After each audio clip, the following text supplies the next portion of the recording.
One of the most important things when it comes to learning English is setting yourself a sustainable goal. English শেখার জন্য goal setting অনেক important. So আজকে আমি আপনাদেরকে শেখাবো sustainable goal setting কিভাবে করা লাগে. So the first thing you need to do when you set yourself a goal is set yourself a timeline. Goal setting এর অনেক একটা important factor হচ্ছে কি timeline set করা. আমরা আজকে 3 মাসের timeline নিয়ে কাজ করব. Month 1 এ আপনার listening করা লাগবে। And অবশ্যই এটা অ্যাক্টিভ লিসেনিং হওয়া লাগবে। আপনি ইউটিউবে একটা ভিডিও বা পডকাস্ট এটা বারবার দেখবেন, মিনিমাম 10-12 বার করে একটা ভিডিও দেখবেন।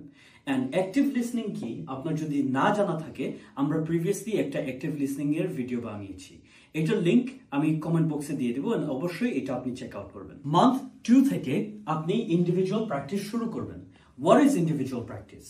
আপনি আপনার ফোনের ক্যামেরা অন করে আপনার নিজের সাথে নিজে কথা বলাটা রেকর্ড করবেন, ইংলিশে কথা বলবেন। ভুল হইতেই পারে, and that's completely normal.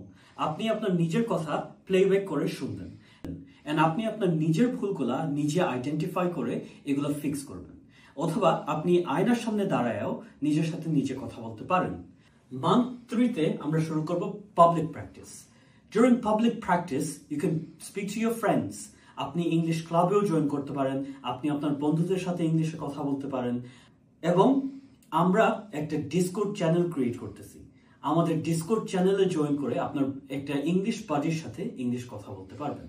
So if you want to get more tips on how to learn English, like this video and comment, I want to learn English, and me and my team will get in touch with you.